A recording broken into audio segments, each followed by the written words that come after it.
예, 안녕하십니까. 오늘은 2022년도 6월 12일 날 32대 교구 남성교회 원래 때 하신 말씀을 말씀했던 내용을 이제 녹화로 이렇게 말씀을 하고자 합니다.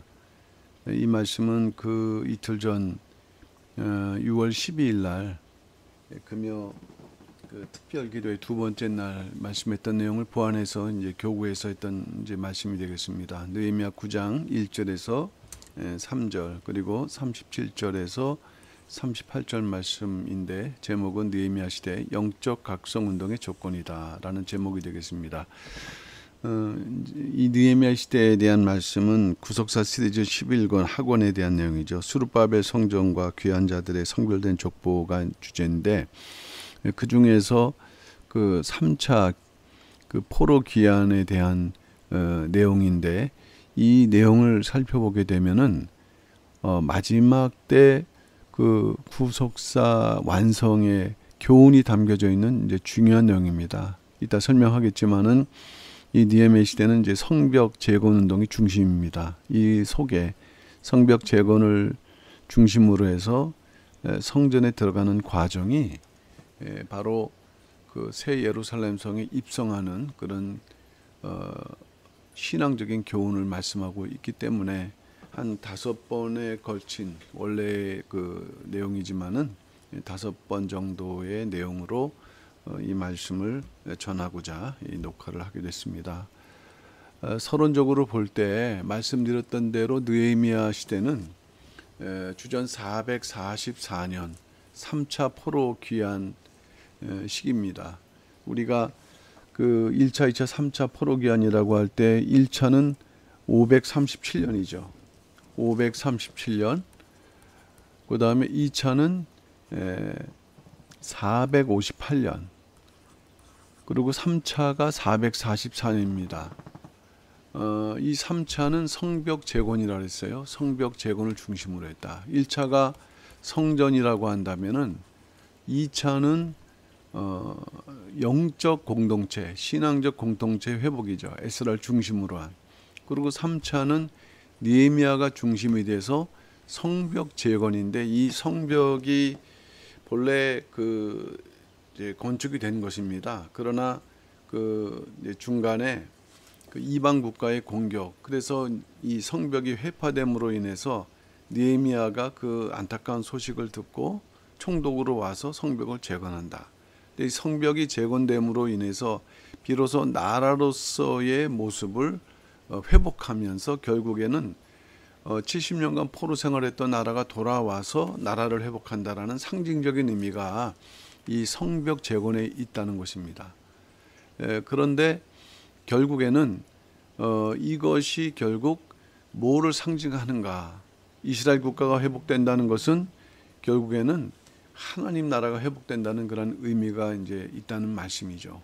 그래서 우리는 이것을 세부적으로 살펴봐야 될 때 이스라엘 국가가 회복되는 역사적으로 볼 때는 이스라엘 국가가 회복되는 의미를 지니고 있어요. 그래서 성벽을 재건해야겠다라는 그 과정에서 당시에 그 외부의 대적들의 방해가 아주 그 대적자들의 방해가 심각했습니다만은 그러나 내부적으로 이스라엘 백성들의 죄악의 문제들도 만만치 않았다. 이 죄악의 문제를 회개를 해야 비로소 진정한 성벽 재건이 완성되어야 되기 때문에 결국 그 외부적인 대적들과의 싸움 속에서 성벽 재건이 이루어지면서도 하나님 입장에서는 이스라엘 백성들의 그 죄악을 회개하는 과정을 말씀하고 있는 것이고 이것이 구속사적이고 종말론적인 의미를 지닌다라는 면에서 우리가 살펴봐야 되는 것입니다. 그래서 성벽 재건과 더불어서 성벽 재건이 완성된 이후에 그들은 영적 각성 운동을 하게 됐는데 이것은 그 당시에 진정한 그 국가의 회복을 위한 과정이면서도 성도들 오늘날의 성도들에게 신앙적인 의미를 보여주죠. 그 당시에 이 성벽 각성 운동, 영적 각성 운동을 한다는 것은 바벨론 포로 생활의 어떤 그 이방적이고 세상적인 흔적을 마무리하는 의미가 있었고요. 그리고 에스라를 중심으로 한 신앙 공동체를 더욱더 회복하는 그런 의미를 지니면서도 결국에는 하나님 나라가 회복된다는 것은 하나님 나라의 주인공 주역이신 메시아의 도래를 준비한다라는 의미를 지니고 있다는 것입니다. 그런 면에서 우리는 느헤미야 시대의 영적 각성 운동의 의미를 살펴봐야 되겠다. 이것은 오늘날 교회 그리고 개인이 영적 각성 운동을 회복해서 결국 새 예루살렘 성에 들어가기에 합당한 그 신앙인으로 자기 자신을 준비하는 면에서는 모범이 되는 운동이라고 말씀드릴 수가 있는 것입니다. 그러면은 오늘 제목과 같이 이 느헤미야 시대의 영적 각성 운동이라고 할 때 그 조건이 무엇인가 우리는 세 가지로 살펴볼 수가 있겠는데 첫째로는 말씀의 은혜가 회복되어야 된다는 것이에요. 말씀의 은혜가 회복된다. 그 당시에 말씀의 은혜가 회복되는 그 노력이 있었고 회복이 됐습니다. 이것은 우리에게도 말씀하고 있는 것이에요. 진정한 새 예루살렘 성에 들어가는 성도가 되기 위해서는 말씀의 은혜가 회복되지 않고서는 절대로 그 자격자가 될 수 없다는 말씀이죠. 역사적으로 볼 때 주전 444년 6월 25일에 성벽이 완공이 됐습니다. 완성이 됐습니다. 그리고 그 이후에 7월 1일은 나팔절이고 또 신년절이라는 의미를 지니거든요. 이스라엘 백성들은 이제 티시리얼 달력이 있고 니산월 달력이 있죠. 종교력이 있고 민간력이 있는데 티시리얼 민간력으로는 7월 1일이 우리나라로 말하면 신년이거든요. 나팔절이면서도 신년절이다. 그들은 좀 새롭게 시작하는 마음으로 에스라에게 율법책 낭독해 달랄 것을 요청을 했어요. 느헤미야 8장 2절 말씀이죠. 7월 1일에 제사장 에스라가 율법책을 가지고 남자 여자 무릇 알아들을 만한 회중 앞에 이르러 이렇게 이제 그 당시 상황을 기록을 하고 있는 것인데 말씀했던 대로 에스라가 율법책을 낭독하는 것은 이스라엘 백성들의 요청이었다. 뭔가 그 성벽을 재건한 이후에 그들에게 마음에 어떤 움직임, 감동이 생기면서 먼저는 우리가 하나님의 말씀, 율법을 들어야겠다라는 그 간구가 생긴 것이었고 그것을 이제 에스라에게 요청했던 것입니다. 느헤미야 8장 1절 말씀 볼 때 이스라엘 자손이 그 본성에 거하였더니 7월에 이르러는 모든 백성이 일제히 수문화 광장에 모여 학사 에스라에게 여호와께서 이스라엘에게 명하신 모세 율법책을 가져오기를 청하매라고 이제 말씀했던 것입니다. 그리고 그 요청에 따라서 에스라가 그 율법책을 가져온 것이죠. 그러면서 느헤미야 시대의 영적 각성 운동이 시작이 된 것입니다. 자원하는 마음이라는 것. 느헤미야가 명령을 한 것이 아니었고 이스라엘 백성들이 감동을 받은 것이죠. 그러나 그 감동의 근원은 결국 그 배후에 계신 하나님의 역사라는 것이에요. 그러니까 우리가 어떤 감동을 받고 결단을 하고 하는 그 신앙적인 계기는 결국 스스로에 의한 것이 아니라 그 순간순간 주시는 하나님의 은혜이고 역사이다. 어쨌든 6월 25일 날에 성벽이 완공이 됐습니다. 그러나 하나님은 그것이 진정한 그 완성이 되기 위해서는 내적으로도 영적 각성 운동이 있어야 된다. 오늘날 우리도 마찬가지입니다. 외적으로 맡겨진 일에 열심을 다할 수 있어요. 그렇지만은 진정으로 내적인 각성 운동, 진정으로 영적인 어떤 충족이 되지 않고서는 그 하나님의 인정을 받지 못하고 자격이 이룰 수가 없다는 것입니다. 그렇다면 그 당시에 말씀의 은혜를 회복했다라는 과정을 볼 때 첫째 그들은 말씀을 읽었습니다. 물론 읽은 것은 에스라예요. 그것은 들었지만은 사실 들음으로 읽은 거라고 할 수 있겠죠. 느헤미야 8장 3절 말씀 볼 때 수문학 광장에서 새벽부터 오전까지 남자 여자 무릇 알아들을 만한 자의 앞에서 읽음해라고 말씀했고요. 읽음해. 그러니까 그 당시에는 오늘날처럼 우리가 성경책을 개인적으로 가질 수 있는 상황이 아니죠. 두루마리고 그 가치가 또 귀했고 또 일반 그 성도들은 그것을 접할 수가 없었어요. 학사, 서기관이죠. 그러니까 이 지도자만이 읽을 수 있었던 그 성경을 청해서 읽을 때 새벽부터 오전까지, 적어도 우리가 새벽을 6시부터 동이 튼다고 할 때 오전 12시까지면은 무려 6시간을 갖다가 계속 성경을 읽었다는 말씀이 되는데, 이제 그 상황적으로도 새벽이 어두운 때 동트는 시간처럼 이스라엘 마음 오정이라고 할 때 가장 그 해가 그 이제 가장 높은 곳에 떠 있어서 밝은 때를 의미하죠. 그러니까 새벽부터 오전까지라는 그 시간을 통해서도 이스라엘 백성들의 마음의 어두움이 사라지는 것을 암시하고 있다고 할 수가 있겠습니다. 이처럼 이 그 영적 각성의 시작은 말씀의 은혜의 회복인데, 말씀을 읽는 것부터 시작된다는 것을 말씀을 하고 있고, 그들은 그 말씀에 집중했다. 느헤미야 8장 3절 말씀 볼 때 율법책에 귀를 기울였다고 말씀했어요. 율법책에 귀를 기울였다.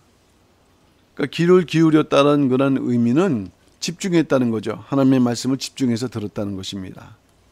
이것은 또한 말씀에 대한, 하나님 말씀에 대한 듣는 자의 경외하는 자세를 의미하는, 경외한다는 것은 두려워한다라는 것, 두려움, 하나님에 대한 그 두려움을 간다는 것이죠. 물론 이것이 공포만을, 세상적인 공포만을 의미하는 게 아니라 사랑하는데 가장 존귀 여기는 그 자세, 이게 경외인 것이거든요. 그러니까 그 당시에 그 이스라엘 백성들은 에스라가 읽는 말씀을 이렇게 들으면서 이렇게 집중할 때 그것을 이제 하나님의 말씀에 대해서 경외하는 자세로 우리가 이렇게 인정할 수 있겠고, 또 우리 역시도 말씀을 집중하는 자세를 가질 때 그것이 말씀의 은혜를 회복하는 두 번째 방법이었다는 것입니다. 그 과정에서 그들은 세 번째로 말씀의 뜻을 밝히 깨달았다. 이것이 중요하죠. 이제 읽는 것, 듣는 것도 중요하고 들을 때 집중해서 듣는 것도 중요한데, 중요한 건 그 뜻이 무엇인가를 깨닫는 깨달음이 필요하다는 것입니다. 느헤미야 8장 8절 말씀 볼 때 하나님의 율법책을 낭독하고 그 뜻을 해석하여 백성으로 그 낭독하는 것을 다 깨닫게 하며, 에스라, 그 다음에 에스라가 교육했던 레위인들이 이제 나눠서 조별로 그 말씀을 가르치게 되면서 백성들은 깨달음을 얻게 되는 것이에요. 결국 무엇을 깨달았을까요? 하나님의 명령을 깨달은 것이, 하나님께서 모세를 통해서 변동 없이 그 지켜야 될 규례, 그 명령이 무엇인가를 알았다는 것입니다. 그 뜻이 무엇인가 깊은 것을 알기 이전에 먼저는 하나님의 그 명령을 알았다는 것이에요. 깨닫고 그 다음에 울었다. 왜 울었을까요? 회개죠. 그러니까 그들이 몰랐다는 것에 대한 울음. 두 번째는 그것을 지키지 못한 것에 대한 마음의 각성, 죄송함. 이런 것들이 그들로 하여금 하여튼 울게 했다는 것이에요. 어쨌든 이와 같이 개인이든 어떤 시대적으로 영적 각성 운동이든 간에 그의 출발점이자 중심점은 하나님의 말씀에 있는데, 말씀을 읽는 것, 듣는 것, 그 다음에 그것을 깨닫는 이런 과정으로 우리의 영적인 그런 문이 밝아질 때만 진정으로 영적 각성이 시작된다는 것입니다. 그러니까 우리에게 이 하나님의 말씀과 또 성경, 구속사 말씀, 또 말씀을 듣는 그런 그 자리에서 어떤 자세로 우리가 하나님의 말씀을 대해야 될 것인지를 이제 보여주고 있다는 것입니다. 여기도 말씀하고 있죠. 이스라엘 백성들이 말씀을 듣고 울었던 것은 하나님의 말씀을 밝히 깨달았기 때문이다.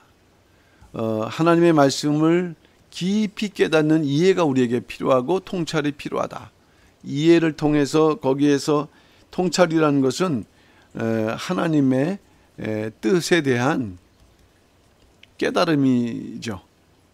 그럴 때 말씀의 은혜가 회복된다고 말씀하는 것이에요. 시편 기자는 시편 18편 28절 말씀에서 이렇게 고백을 하고 있죠. 주께서 나의 등불을 켜시며, 등불, 이것은 영적인 그 자기의 그 영혼의 상태를 말씀하는 거예요.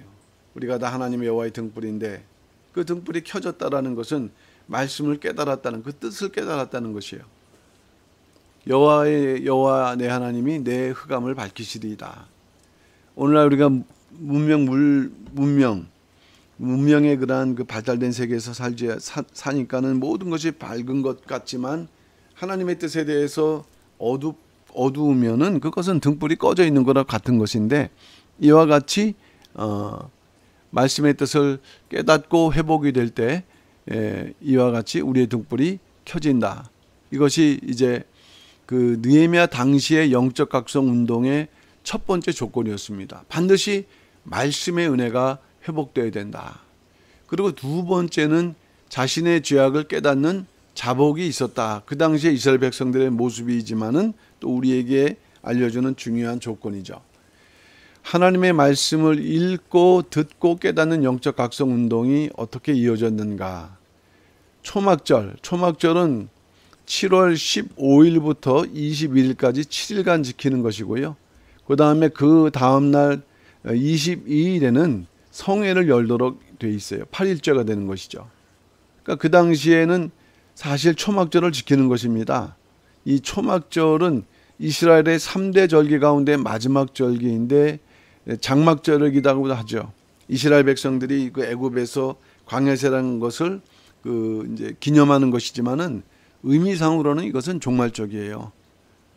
마지막 때 천국이라는 집, 그 천국이라는 집에 알곡이 들어간다라는 면에서의 그런 의미이기 때문에 이 느헤미야 시대의 이 절기에 맞물려서 진행된 이 영적 각성 운동은 대단히 종말적인 상황을 우리에게 암시해 주고 있죠. 어쨌든 7월 21일까지 15일부터 21일까지 진행되었고 20일에는 성회였을 때 느헤미야 8장 18절 에스라는 첫날부터 초막절의 첫날이죠.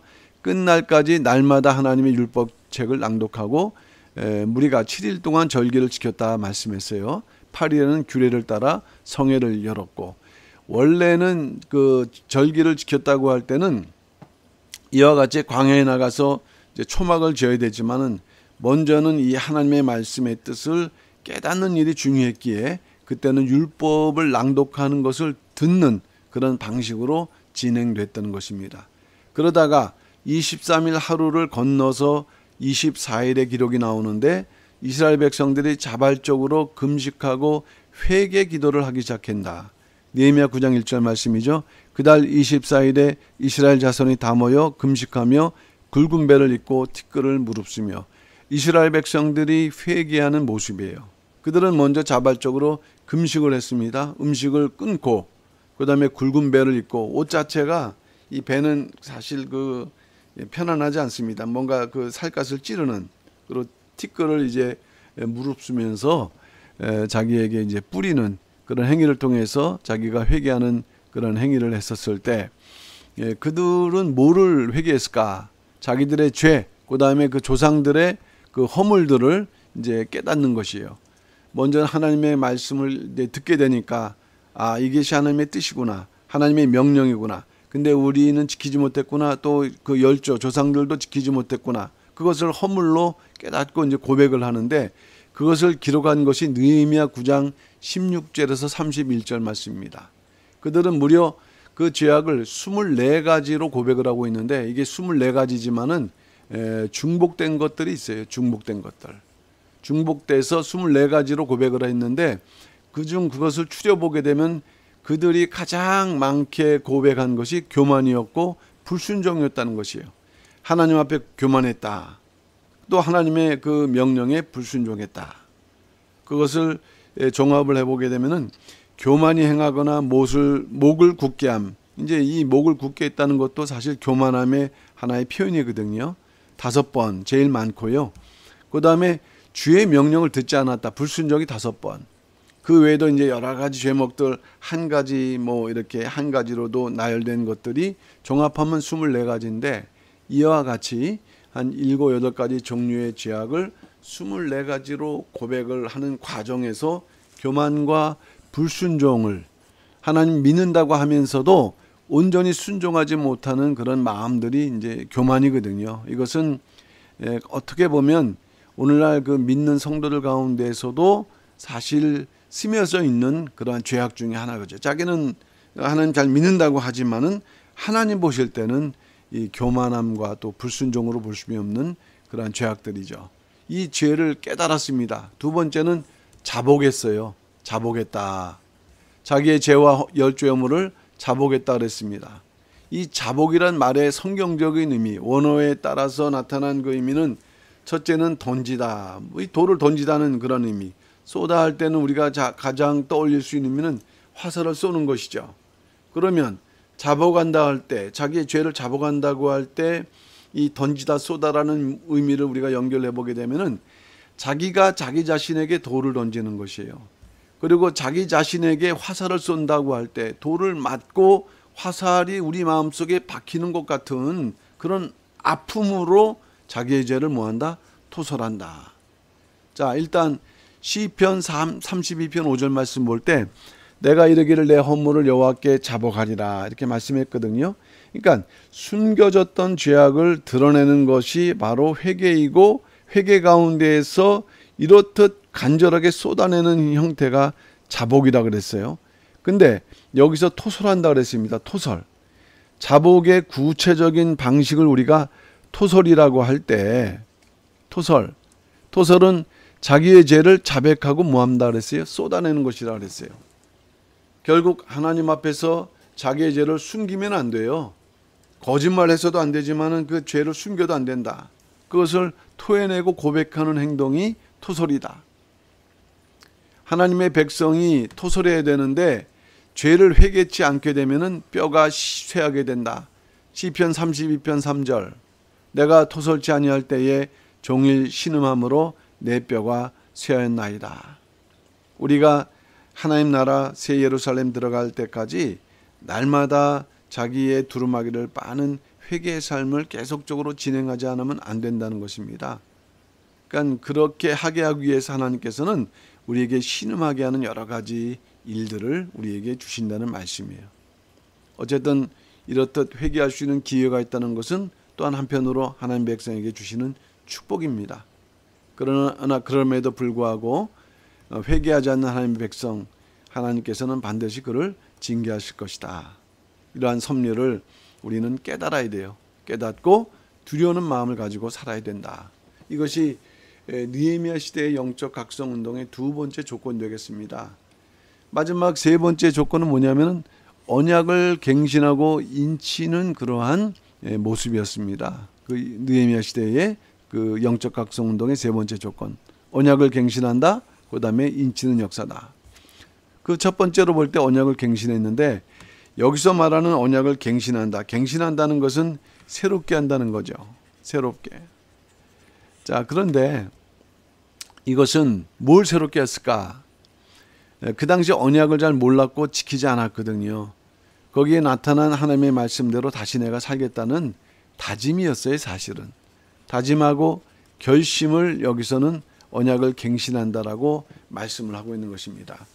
이스라엘 백성들은 다시 언약대로 살겠다는 다짐을 했고 진정한 결심을 한 것을 우리는 이제 느헤미야 시대의 언약 갱신이라고 표현하고 있는 것이죠. 여기서 진정한 결심이 중요한 것은 성경을 볼 때 다니엘의 경우 하나님께서는 즉각적으로 응답하실 만큼의 진정한 결심이 중요했다. 다니엘서 10장 12절 그가 내게 이르되 다니엘아 두려워 말라 내가 깨달으려 하여 내 하나님 앞에서 스스로 겸비케 하기로 결심하던 그 첫날부터 그 하나님께서 응답하셨다는 말씀이에요. 그러니까 이처럼 이스라엘 백성들이 그 느헤미야 시대 이스라엘 백성들은 하나님의 말씀을 들으면서 깨닫고 자복하는 그 영적 각성 운동을 가지면서 진정한 결심을 했을 때 바로 이것이 하나님을 기쁘시게 했고 또 이들에게도 큰 축복이 반드시 있었을 것이다라고 우리는 확신할 수 있는 것이죠. 그들은 이제 더 나아가서 어떤 일을 보여줬냐면은 인침의 역사를 보여줬다는 거예요. 인침. 느헤미야 9장 38절 말씀이죠. 우리가 이 모든 일을 인하여 이제 경고한 언약을 세웠다. 세웠다라는 것은 다시 세웠다. 다시 이제 언약을 지키겠다는 결심을 말하는 것이거든요. 세워 기록하고 우리 방백들과 그 레위 사람들과 제사장들이 다 인을 치나이다 그랬어요. 인을 쳤다는 것은 있는 그대로 말씀드리면 도장을 찍었다는 얘기예요. 도장을 만들고 도장을 찍었다는 얘기죠. 그 당시에는 이제 그 진흙 같은 거로 자기 이름을 새겨갖고 도장을 만들었거든요. 그 도장을 그 이제 찍었다는 얘기는 결국 내가 그 이 약속을 이행하겠다는 것을 많은 사람들에게 공포한 것이죠. 그러니까 다시 말하면은 지키지 않을 경우에 여기에 따른 징계를 내가 감수하겠다라는 이런 아주 엄중한 결심이 바로 이 인치는 역사입니다. 그래서 이스라엘 백성들에게는 이러한 언약갱신과 인침이 그 당시의 영적 각성운동의 하나의 과정이었는데 그 당시에 그 느헤미야는 10장 1절에서 27절까지 백성들의 그 대표자 명단, 인을 친 백성들의 그 대표자들의 명단을 기록했다는 것이에요. 그리고 이들이 그 10장 28절에서 39절까지는 뭐를 그들이 언약갱신하기로 그 작정했는가 하는 세부 내용이 이제 기록되어 있습니다. 그러니까 이것은 그만큼 언약갱신과 그 명단이 중요했다는 것일 때, 특별히 그 언약 그 인친자들의 명단을 기록했다는 것은 그 성경에 기록됐다는 것. 다시 말하면은 이와 같이 더 나아가서 하늘나라의 생명책에 기록되는 그런 의미를 우리에게 이제 그 교훈하고 있는 말씀이에요. 그래서 성경에서 마지막 구원의 과정에서 하나님의 인침을 받는 역사가 기록되어 있다는 것입니다. 요한계시록 7장 4절에 기록되어 있죠. 내가 입맞은 자의 수를 들으니 이스라엘 자손의 각 지파 중에서 입맞은 자들이 14만 4천이니 이 땅에서 하나님의 그러한 소유된 백성으로 인치는 역사가 있은 다음에 환란을 지나서 새 예루살렘성에 입성한다 라는 것을 보여줄 때 이 느헤미야 역시도 마찬가지입니다. 이제 성벽 완성을 이제 그 완성하면서 성벽 낙성식으로 나아가는 과정에서 이 인치는 역사는 대단히 구속사적인 의미를 지니고 있는 것이죠.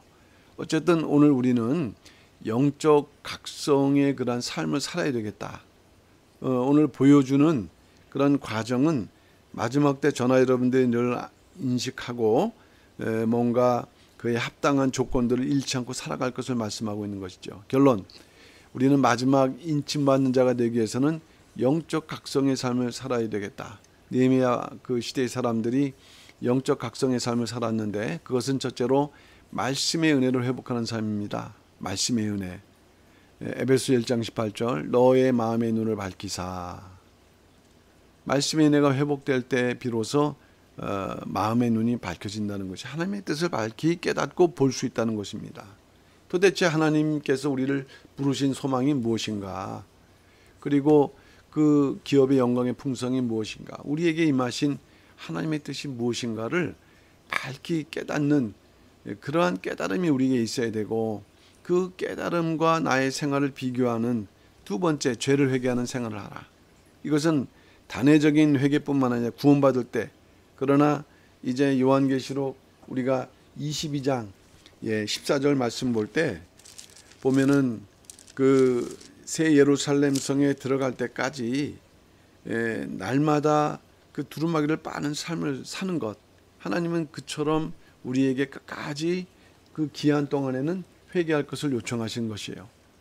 사도행전 3장 19절 말씀 보면 그러므로 너희가 회개하고 돌이켜 너희 죄 없이 함을 받으라. 이같이 하면 유쾌하게 되는 날이 주 앞으로부터 이를 것이요. 물론 이 단계는 구원받는 단계지만 회개의 그 속성과 그 상황을 말씀해 주는 거죠. 회개는 돌이킴이고요. 그 축복으로 늘 마음이 유쾌한 그런 은혜 속에서 살아갈 수 있는 방법입니다. 영적 각성의 삶 두 번째, 죄를 회개하는 생활을 하라. 마지막 세 번째는 언약을 갱신하는 삶을 살라. 언약을 갱신, 언약갱신. 자, 이것을 그대로 보여준 인물이 바로 사도 바울입니다. 사도 바울은 고린도전서 15장 31절에서 이렇게 고백을 하는데, 형제들아, 내가 그리스도 예수 우리 주 안에서 가진 바 너에게 대한 나의 자랑을 두고 다는 하노니 나는 날마다 죽노라. 날마다 죽는다는 것은 뭐냐면은 또한 날마다 뭡니까? 산다 이 말씀이에요. 그러니까 죽었다가 죄에 대해 죽고 또 회개함으로 다시 살아나는 갱신. 날마다 하나님의 그 말씀의 뜻을 붙들고서 결단하면서 다시 이렇게 그 말씀대로 이렇게 살아가는, 죽으면서 살아가는 갱신하는 삶. 그것이 바로 오늘날 마지막 그 성도들에게도 필요한 모습입니다. 때때로 우리는 우리의 죄악에 대해서 정말 절망하고 또 하나님 앞에 부끄러움을 나타내지 않을 수 없어요. 그렇지만 아직 우리에게 생명이 있다는 것은 다시 회개하고 거듭나면서 갱신하면서 살 수 있는 기회가 우리에게 주어졌다는 것을 또 말씀하는 것이거든요.